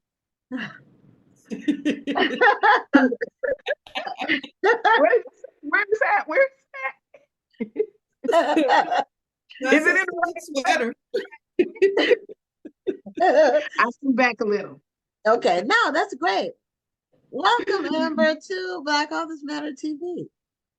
Well, thank you. I am honored to be a guest on your show, and Happy New Year to you and the audience. And I'm honored. Yeah, happy New Year to you. Yeah, Yes, welcome. thank you. So tell us about, first of all, how did you end up in Waterloo, Iowa? Is that where Well, you're actually, from? yes, actually, my people did migrate from Mississippi to Iowa, during the time. And I grew up with my grandparents and my mother too, but she traveled a lot as a journalist. Okay, So now that's how I came to be here. was your family like trying to go somewhere else and they got tired of traveling, so they just said, let me just stay here, and they happen to be Waterloo, Iowa? No, you know what it is. You know how relatives follow relatives, the kinship. Because I was reading about when they came from Africa, that kinship network was all they had as they were snatched from each other. So as their relatives went before them, I believe this became a destination spot for them, and then the rest of the cousins and aunts, and they would live with each other once they got here until they were all up on their feet. So that's how they came to be here. It makes sense. It makes Yeah. sense. Back in the way back, that they'll say, they were migrating somewhere, and the wagon wheel broke, And And where they ended up, that's where, when the weapon wheel broke, that's where they ended up. But you know, they never told us, and that's why authors are so important. I agree. Oral stories. I agree. Now, your mother was a journal, or your grandmother, who was a journalist? Your mother, you said. My mother was a journalist. She was a child of the 70s, and she was one of those activists and journalists, activist writers. And she also performed the spoken word. And so she was in the 70s. Once she turned 18 and graduated with honors, she never looked back and never came back to live in Iowa. She actually lives in California. Oh, okay. All right. Well, so books were I'm thinking, most likely part of your upbringing as far as being involved with books. And because if somebody's a journalist, especially during that time, then books Yes. are a part of their lives.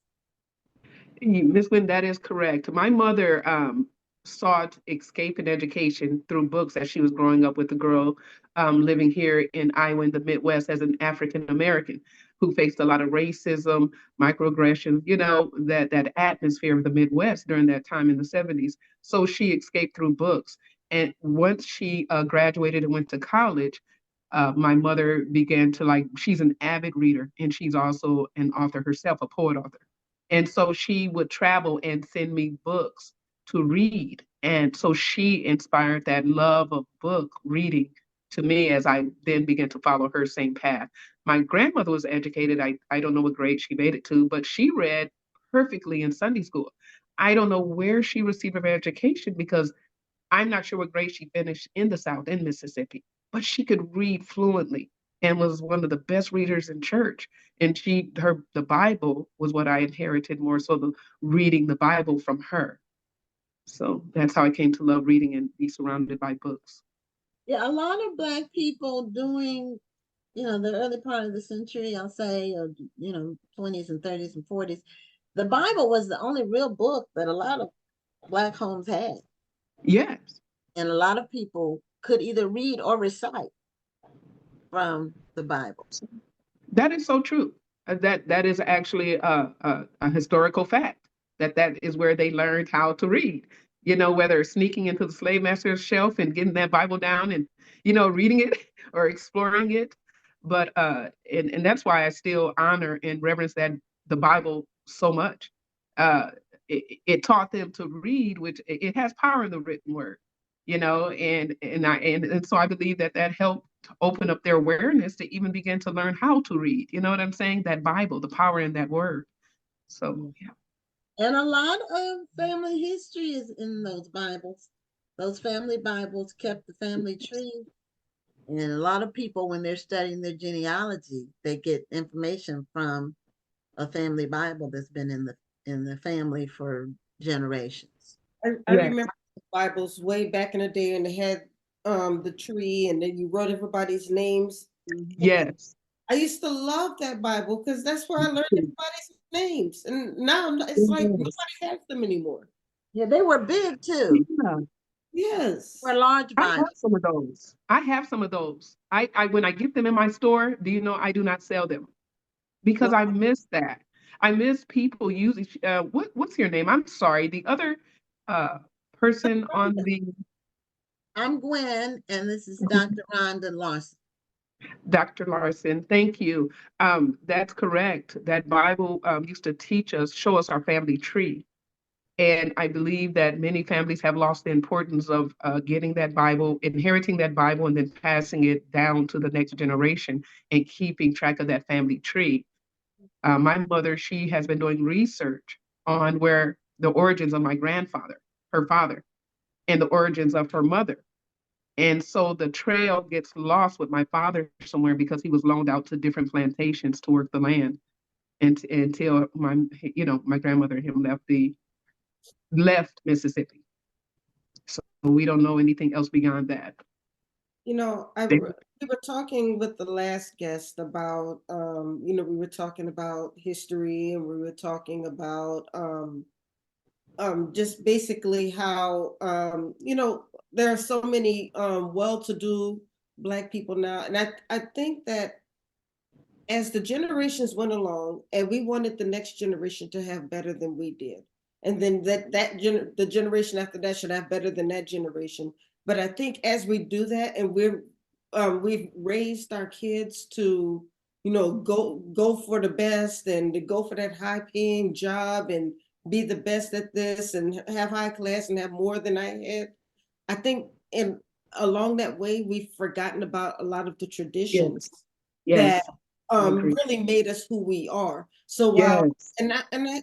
I take part responsibility in that too, because I pushed my daughter to read. I pushed her to go to college, and I tried to tell her about her history, but I think that there are times where I'm just telling her about her history, but I don't know if I made those traditions that I grew up with. I don't know if I made them as important to her as they were to me. And I think often that happens as we go through the generations, we forget that we have to, while we want our kids to do the best and we want them to be modernized and Yes. innovative, Yes. we've got to make sure that they remember the traditions and the culture that goes along with what makes them who they are. Dr. Larson, you have hit it on the nail. We are responsible for instilling the next generation. That's why Black authors are so important. Black authors help shape the narrative of the next generation. And the Black authors in the past, beginning in 1920, began to shape the narrative of our people, the movements, the abolitionists, the activists. They all help shape the narrative of our people going forward. Like they inspired the civil rights movements, the Reconstructionist period. You look at the Harlem Renaissance. And so we are responsible for shaping the narrative. Traditions are very important to be passed down, and now not just oral. Right. We need to write it down. We need to write it in a book and leave it to our children. Now that we can read and write. Right. And what we say on the show is the thing about being an author and about writing books is that your words can outlive you. So, we're still reading works from people who have gone on. And when we transition, our works will still be here for people to enjoy and learn from. Yes. Absolutely. So maybe that's it. Maybe now this generation feels that social media technology will be their pass on, instead of a book or instead of a oral account to their children. They're so into recording, like what we're doing, on this platform. Like Dr. Larson said, maybe we can make sure they also take what they're doing on the platform and also write it. You know what I'm saying? Yes, if you do the show, write it. They go together. But the thing about social media is it's fleeting. All those imagery that you see, it's just one after another. It's no retention. It's just That's right. You're right. after another. And and that algorithm thingy they got going, it is real, because if you click one video, then you'll start getting the same type of videos, whether or not you want to see them or not.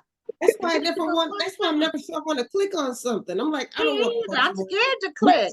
I'm scared to click because if I click it, then it's gonna be a whole bunch of them. That's right. And then I have to wait until like a reset. That's why I always click a cat video. If I click a cat video, then I'm gonna see cats again. That's right. That's right. Right. But that algorithm, whoever wrote the program for those algorithms. I don't like the algorithm. It's hard. I don't either, because I don't want to see the same thing over and over and over. I want to see something new or fresh. But it's very fleeting. It's not. There's no retention there. And words, the visual of reading words, you get much more retention. You really do. You really do. So tell us about your bookstore. The Soul Book Nook. Hey, what types of books do you have? I know you have the Bible, because you mentioned that. So what else do you sell in the Soul Book? I love the name, by the way, Soul Book. Thank you. Soul Book Nook. I was called to it during the time of the pandemic. I was called to the Spirit gave me the name because I was concerned about the souls of men. And I didn't know my part in it. John Lewis wrote about knowing your part in the movement, not just coming and thinking because you got a title in your career profession standing in the front line. No, you may belong in the back of the line or in the kitchen in the movement. So what it was, I found Soul Book Nook was what the Spirit gave me. And this store was to have every book for everybody. You know what I'm saying? Excluding some, like I don't do hood books or, you know, anti-God books. I don't do anything, sell any books like that, but I sell science fiction. I sell religious, philosophy, psychology, uh, anything you can think of. I sell fiction, nonfiction, sports. So this bookstore has every genre that any other bookstore, large corporate bookstore would have. And because I wanted this to be a place of welcoming everyone, everyone's welcome. How And long so there, I opened in the midst of the pandemic. In September 2020 is when I opened my physical site. I started out in my truck because 2019, when COVID hit, it ended my I couldn't work with children anymore. I couldn't substitute. So I started at the end of 2020. I didn't have any, capital. So what I did was I bought like 4 books at a time, 4 to 10 books at a time, and I just drove around and started selling them to family members. And then I registered a name for the store. And then I just kept calling and looking for a physical site until an owner of a building was willing to work with me. And that's how Soul Book Nook was birthed. And it was the first African-American woman-owned bookstore to be located in Iowa, since that's verified all the way back to the 1900s when they began to first register businesses for the state of Iowa. They looked, they saw no other bookstore registered for a Black-owned bookstore. And so that's how Soul Book Nook came to be. And my daughters and I, we went for it. And we cleaned the place, built the place, and Soul Book Nook was birthed. It was manifested. So that's how we came to be. Congratulations. Thank you. Thank you. A lot of enterprises and books came out of the pandemic. We have had so many people on the show that were inspired to do something because of the pandemic. And I think it's because the pandemic, everything came to a stop. Yes. And it gave people a chance to reflect, and think and, have, visualize something for the future out of either necessity or just the opportunity to reset. I agree with that. Yes, God put the world on the timeout. Yeah. And so that's what he did, because before then we were moving too much. Yes. Not spending enough time with family. Family time and dinner time was gone. Game day was gone. We were just working and moving. And so, we had to go on a little time out. And I think it's, as terrible as it was that so many people passed, I remember taking a walk during COVID, and I was actually seeing families outside, just sitting with each other, fishing with each other. I'm from New Orleans, and I would walk down the sidewalk right by the bayou and see people boating together. And I'm like, at first I was mad, like, why is there so many people outside? But then I looked closer and saw what they were doing. Like, people are actually spending time together. Yes. Yes. Getting outside. I mean, it was a beautiful thing. Yeah. Yes, I remember that. So what would you consider to be your ideal, your best customer, your profile of your typical customer that comes into the Soul Book Nook? My typical customer, my best customer, is that customer that's willing to grow with me. As a new bookstore, as a never before done bookstore or seen bookstore in this community. It's one that my ideal customer is one that not necessarily agrees with every book on the shelf or agrees or understands our culture, but is willing to learn about me and I learn about them.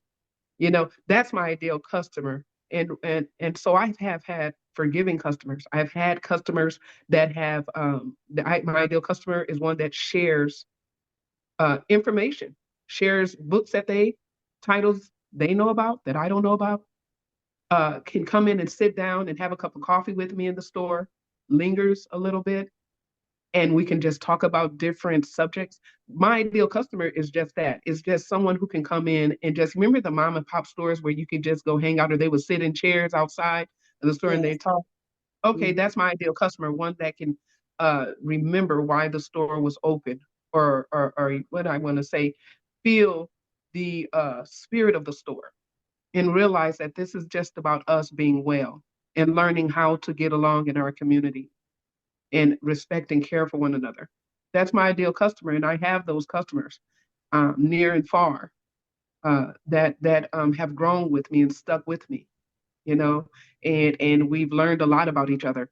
I This is the first time I've had a what I say, a sister from another mother. She's sticking closer than the brother, you know. So this is the first time I've had this person stick with me so long. She came in one day and said, and I asked her what, you know, she was just saying, I want to be your friend. And I thought she had some motives or intentions and found out this woman just really wanted to be my friend from another culture. And she's been there ever since and been the greatest friend that she's crossed from business into my family. So that's my ideal customer, one where we can let all of our prejudices go, you know, our suspicions and insecurities with each other go. It's And beautiful. that's my ideal customer. It's about the soul. I really mean that. And so that's my ideal customer. That's beautiful. So now how can, I know we're running out of time, but how can authors get their books into your store? Just email me or call me. That's all you have to do. And share with me the title. If you can, maybe you can send a PDF format if you don't want to send a physical copy, if it's not in the budget or your author is able to do that. And then what we do is we just talk together about this, you know, the consignment, and that's it. They can just talk. We talk about book signings. That's it. Just introduce yourself and talk about your book. Now, speaking of book signings, being in Iowa, a lot of times, at least with a lot of African American authors, they don't think about going to places like Iowa to do book signings. Yes. Do you get an opportunity to host a lot of authors at your store? I do. I host authors. I had like two or three this past 2 months. I host authors whenever they want to call and whenever they have the time. When authors write a book, I'm aware that they should perform a certain amount of book signings when that book is placed on the shelf.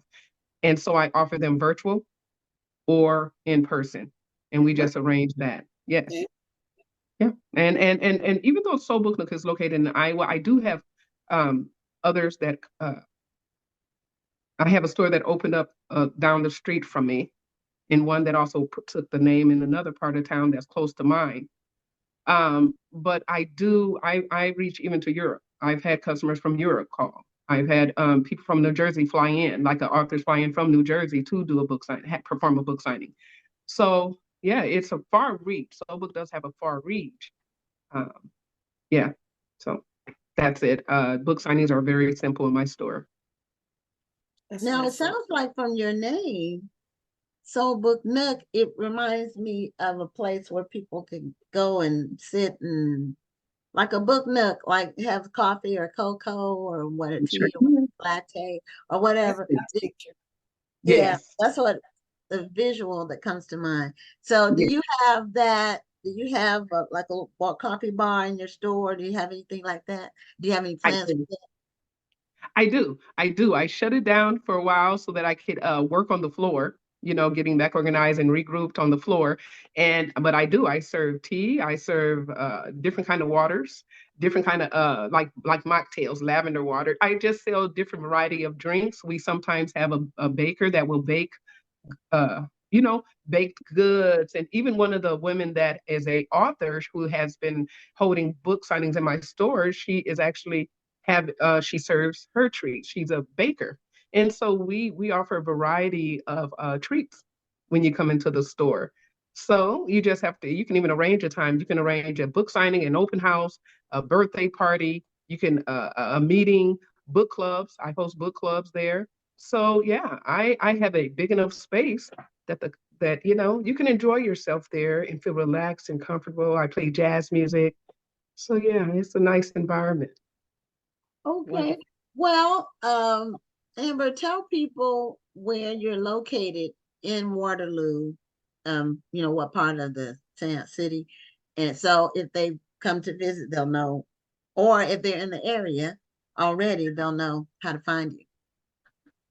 Okay, once again, my name is Amber Collins. I'm the founder of Soul Book Nook. You can find us online at soulbooknook.com, Facebook Soul Book Nook. We're located on Main Street, 110 Main Street. So it's 110 East 4th Street, but we call it Main Street in Waterloo, Iowa. The number is on my Google. You can Google Soul Book Nook. You'll find a phone number if you need directions or help finding the store.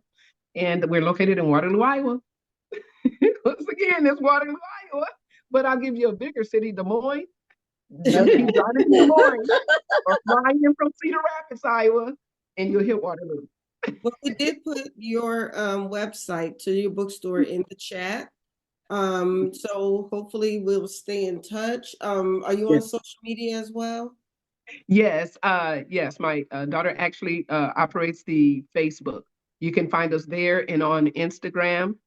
And also, if you become a customer, there is also Libid, which has a wider range of book selections. And if you need a book you don't see, you just call us and we can order it. You pre-order it and we can get it to you. Awesome sauce. Thank you, Amber. Happy New Year and continued success with the Soul Book Nook. Happy New Year to you, Ms. Gwen. And thank you, Dr. Lawson. It's been so enjoyable to be on your show, and Happy New Year. And Happy New Year to you. God bless you. Goodbye. God bless you. Bye-bye. Bye-bye. Okay, well, that was the first show for this year. I do want to say Laws of Depravity was won by Stephanie Burnham, I believe. Did you see her answer? It's a little bit of a battle going on. I was trying to figure out who was first. I think it was Stephanie Burnham. But anyway, we'll figure it out. If we have to do it after the fact, that's fine, because we're at 9 o'clock. And that means it's time for the end of the show. We'll see you next Tuesday on Black Authors Matter TV. I'm Gwen Richardson signing off. And I'm Dr. Rhonda Lawson. Have a wonderful evening and a great week.